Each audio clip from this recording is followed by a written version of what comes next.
dan Kak Mehe dalam acara kesayangan kita, Excellent Kids. Ayat hafalan kita kali ini terdapat di Yohanes 15 ayat 5. Yuk kita hafalkan bersama.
Lalu yang kedua yaitu Lord You Are Good.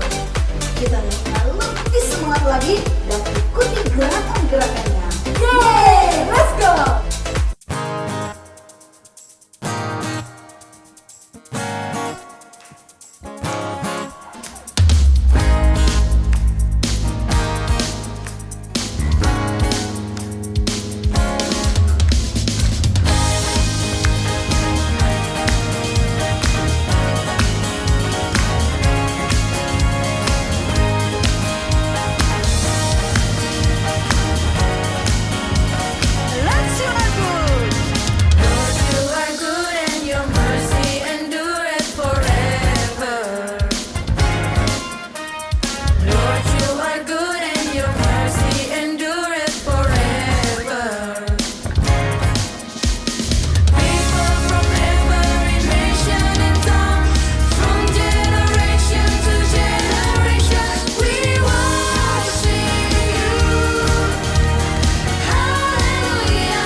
saatnya kita akan menyembah Tuhan.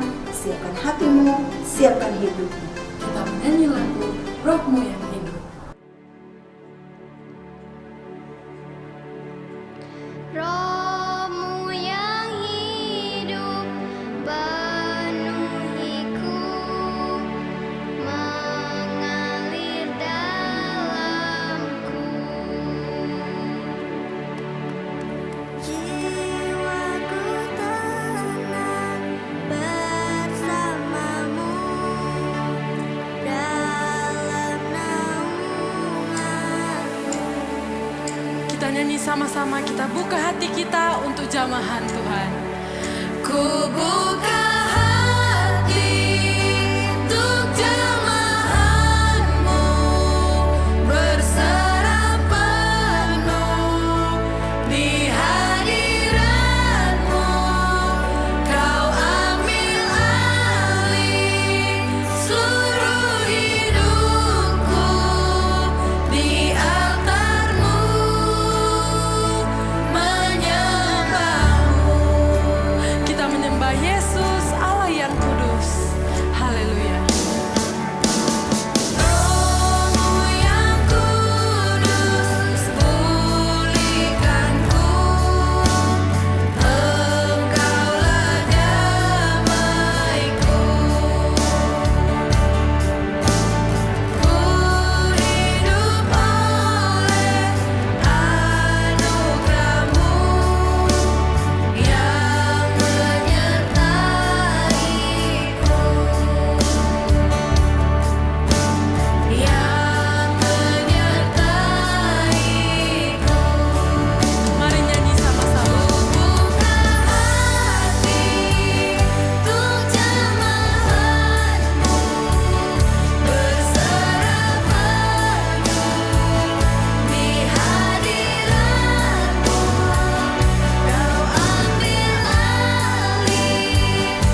akan mendengarkan cerita firman Tuhan yang sangat menarik. Dan sebelum kita dengarkan cerita firman Tuhan, kita berdoa. Mari teman-teman kita semuanya berdoa. Tuhan Yesus, terima kasih saat ini kami akan mendengarkan cerita firman Tuhan. Tolong kami semua supaya kami bisa mengerti firman Tuhan yang akan kami dengar, dan kami akan melakukan firman Tuhan itu dalam kehidupan kami setiap hari. Dalam nama Tuhan Yesus Kristus kami berdoa dan bersyukur. Haleluya, amin. Yuk kita sama-sama mendengarkan cerita firman Tuhan. Halo semua, sudah siap belajar firman Tuhan? Nah, sore ini kita masih akan belajar dari kehidupan Musa. Nah, suatu kali ketika Tuhan berada di Gunung Sinai, Ia memberikan beberapa peraturan khusus yang disebut 10 firman Allah kepada umatnya. Lalu Tuhan menyuruh Musa naik ke puncak gunung supaya Tuhan dapat memberinya 10 hukum Allah yang tertulis pada loh-loh batu. Musa pergi selama 40 hari dan 40 malam. Orang Israel terus menunggu Musa turun kembali dari puncak gunung. Akhirnya mereka menjadi jemu karena menunggu Musa. Sesungguhnya mereka bertanya-tanya apakah ia akan kembali. Kemudian mereka mendatangi Harun dan berbicara kepadanya tentang hal itu. "Harun," kata orang banyak itu, "buatlah bagi kami ilah yang akan memimpin kami. Musa belum kembali. Pasti sesuatu telah terjadi pada dirinya." Orang banyak ini mungkin merasa bahwa mereka sekarang tidak mempunyai pemimpin lagi karena Musa sudah tidak bersama mereka. Apa yang seharusnya dilakukan Harun kepada orang-orang Israel? Ia harusnya berkata, "Tidak, kita akan menunggu Musa kembali. Ia sedang berbicara dengan Tuhan." Harun seharusnya mengatakan bahwa orang Israel harus percaya kepada Tuhan dan bersabar. Tetapi ia tidak melakukannya. Mungkin ia takut bangsa itu akan marah padanya atau melukainya jika ia tidak melakukan seperti yang mereka minta. Harun melakukan sesuatu yang mengejutkan. Ia mengumpulkan perhiasan milik orang-orang Israel itu dan meleburkannya. Kemudian ia membentuk emas itu menjadi patung anak lembu. Orang-orang Israel mulai mengatakan bahwa anak lembu itulah Allah yang telah membawa mereka keluar dari Mesir. Betapa gilanya ini! Siapa yang membawa bangsa Israel keluar dari Mesir? Tentu jawabannya adalah Allah, Tuhan yang benar. Ketika Harun melihat betapa senangnya orang banyak itu dengan patung anak lembu emas, ia mendirikan sebuah mezbah di depan anak lembu emas itu. Ia mengatakan kepada orang banyak bahwa pada keesokan harinya akan ada hari raya bagi ilah yang baru. Sulit membayangkan bagaimana Harun dan orang Israel begitu cepat melupakan satu-satunya Tuhan yang benar. Keesokan harinya mereka bangun pagi-pagi dan mulai menyembah anak lembu emas. Mereka mempersembahkan korban bakaran dan keselamatan kepada patung tersebut. Lalu mereka mengadakan pesta besar. Mereka makan dan minum serta menari-nari. Pemujaan mereka segera berubah menjadi pesta yang sangat bising. Tuhan melihat apa yang sedang terjadi. Kemudian ia menyuruh Musa segera turun dari gunung karena bangsa Israel telah berbuat dosa. Tuhan begitu marah. Ia hendak membinasakan mereka semua. Akan tetapi Musa berdoa dan Tuhan mengabulkan doa Musa untuk bangsa Israel dan tidak membinasakan mereka. Musa turun dari gunung sambil membawa kedua loh yang telah ditulis 10 hukum itu oleh Tuhan. Ketika Musa semakin dekat dengan perkemahan bangsa Israel, ia mendengar nyanyian dan sorak-sorai yang keras. Kemudian Musa melihat patung anak lembu itu dan orang menari-nari di sekitarnya sebagai penyembahan. Musa menjadi begitu marah sehingga melemparkannya kedua loh itu ke tanah dan dipecahkannya. Kemudian Musa mengambil anak lembu emas itu, dibakarnya dengan api dan digilingnya sampai halus. Kemudian ditaburkannya ke atas air dan disuruhnya orang Israel meminumnya. Sungguh mengerikan. Tetapi Musa ingin mengajarkan satu pelajaran untuk bangsa Israel. ia tidak ingin mereka menyembah berhala atau ilah palsu lagi. Lalu berkatalah Musa kepada Harun, "Apa yang dilakukan bangsa ini kepadamu, sehingga engkau melakukan hal yang buruk seperti itu?" Tetapi jawab Harun, "Jangan marah Musa, engkau sendiri tahu betapa jahatnya umat ini. Mereka berkata kepadaku, 'Buatlah untuk kami ilah yang dapat memimpin kami.' Sesuatu telah terjadi terhadap Musa, ia tidak kembali. Jadi aku menyuruh mereka membawa perhiasan emas mereka. Mereka memberikannya kepadaku dan aku melemparkannya ke dalam api, lalu jadilah lembu ini." Harun mencoba menyalahkan umat itu karena anak lembu ini. Kadang-kadang lebih mudah menyalahkan orang lain karena kesalahan-kesalahan yang kita lakukan.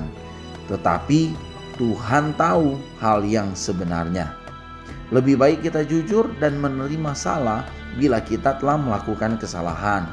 Berbohong atau menyalahkan orang lain hanya memperburuk keadaan. Tuhan tidak menginginkan kita berbohong. Musa marah pada Harun dan bangsa Israel.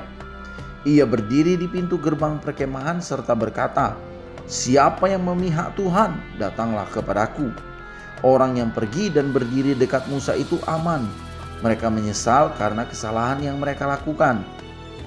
Tetapi orang-orang lain yang tidak menyesal, kira-kira 3.000 orang mati dibunuh. Kemudian Musa berdoa dan memohon kepada Tuhan untuk mengampuni dosa orang-orang yang tersisa. Tuhan mengabulkan doa Musa, namun ia mendatangkan bencana pada orang-orang tersebut sebagai hukuman karena mereka telah menyembah anak lembu emas itu. Kita bersalah bila kita menyembah sesuatu atau seseorang yang lain daripada menyembah satu-satunya Tuhan yang benar. Kita diciptakan untuk mengasihi dan melayani Dia. Tuhan menginginkan kita menyembah Dia.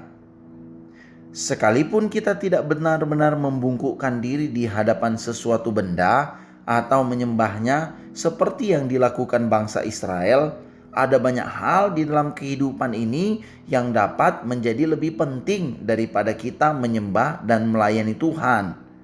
Ketika ini terjadi, maka keadaan menjadi kacau. Kehidupan kita tidak akan senang lagi. Kadang-kadang kita lebih suka melihat orang atau lebih suka menonton televisi, acara-acara di televisi, daripada kita berbicara kepada Tuhan atau membaca Alkitab atau menghadiri kebaktian gereja. Nah, menonton TV begitu lebih penting daripada kita berhubungan dengan Tuhan, menyembah Tuhan dan memuji Tuhan. Nah, sesuatu yang lebih penting bagi kita daripada melayani dan belajar tentang Tuhan adalah sama seperti suatu berhala. Jadi teman-teman, sore ini kita belajar bahwa kita harus mendahulukan Tuhan daripada yang lain. Mendahulukan yang lain lebih daripada Tuhan berarti kita sudah memberhalakan yang lain. Kita harus tetap percaya kepada Tuhan, kita harus memuji dan menyembah Dia dan mengutamakan Tuhan lebih dari segalanya. Mari kita berdoa bersama-sama. Tuhan Yesus, terima kasih karena Engkau sudah menjadi Allah kami. Aku tetap percaya bahwa Engkaulah yang terpenting dalam hidup kami. Engkau lebih utama daripada segala sesuatu. Tolonglah aku supaya aku tetap mendahulukan Engkau di atas segalanya. Terima kasih Tuhan Yesus. Aku berdoa dan bersyukur. Haleluya. Amin. Kita akan memberikan persembahan.